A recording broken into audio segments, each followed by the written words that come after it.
Hey, seventh graders. Yesterday we looked at comparing quantities with percent. Today, percent increase and decrease and finding 100% given another percent. So first we're going to find percent increase. Sorry about that. So John increased his trading card collection by 5 cards. He originally had 15 cards. What is the percent increase? And then use the equation quantity equals percent times whole. So our quantity is 5. We don't know the percent. The whole is 15. So we go to our whiteboard. We're going to divide,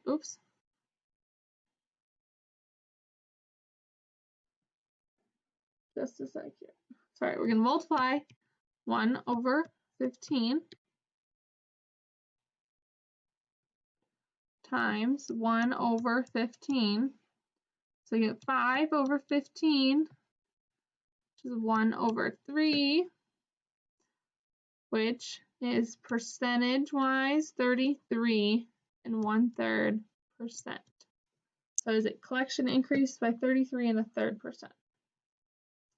Okay, and we get there because if we divide 1 by 3, we get 0.3333. So we round to 33 1/3. All right, next, decrease. Ken's trainer asked him to start off small and reduce the number of calories by no more than 7%, the calories he's intaking. So Ken estimated and consumed 2,200 calories instead of his normal 2,500 calories. Did he reduce it by no more than 7? So again, we're going to find it. This one's over here. Sorry, had some issues with writing these. So times 1 over 2,500 times 1 over 2,500. So 2,200 over 2,500. And cancel out these 2 zeros. And then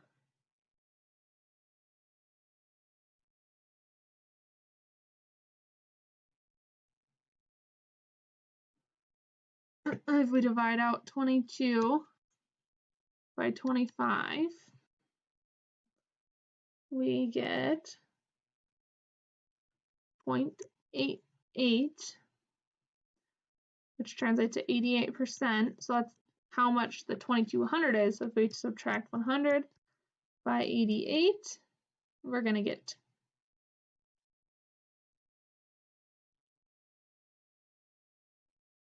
12. So was that less than 7%? No, because it's 12%.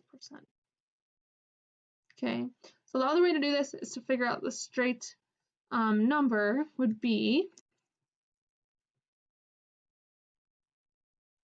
we still have our whole as the same, but this time our quantity is different. So we have 300. Still multiply the same thing,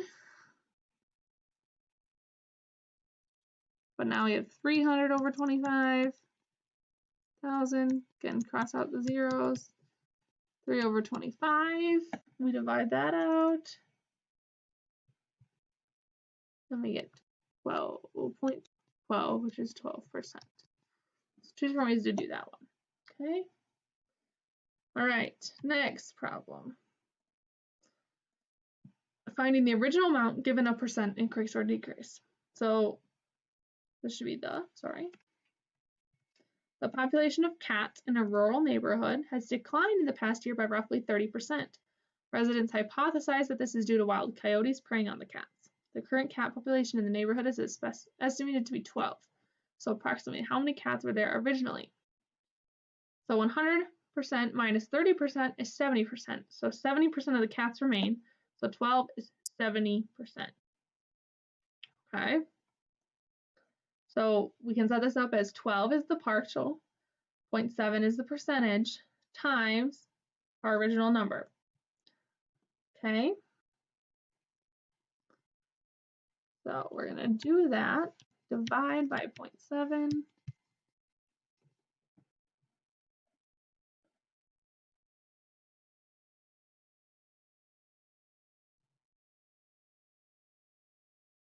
or again, multiply by the inverse, which in this case we don't really have one.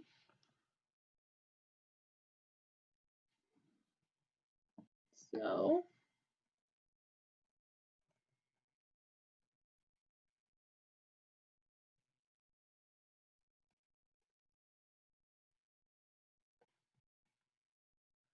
we get 17.14, so we're going to round to 17, so about 17 cats to start with,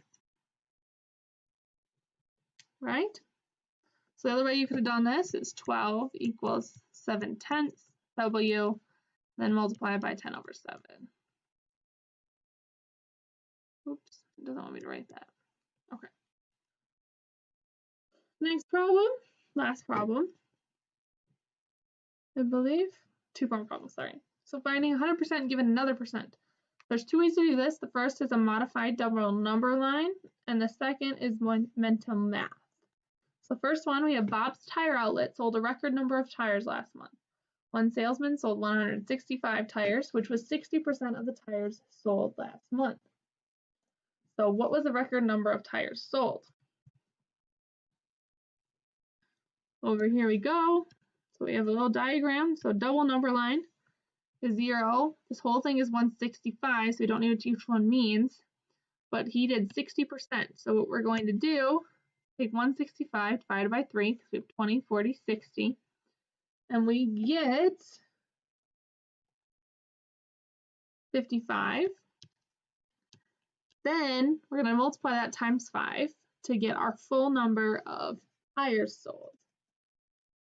So 55 times 5 is 275 tires. Okay, so we knew what the 60% was, so breaking it down in the greatest common factor between 60 and 100, right? The percent we knew and the percent we wanted to know. And then figuring out what was each 20th percent, then multiplying that times the 1. All right, last thing here is mental math. So mental math using factors of 100. So if 39 is 1% of a number, what is that number? Well, in order to get from 1% to 100%, you multiply times 100.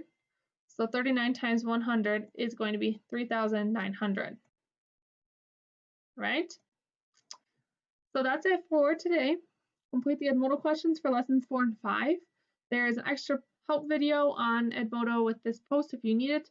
And there's also an IXL practice skill listed and suggested to you on IXL. If you need your logins, please let me know. Otherwise, have a great day.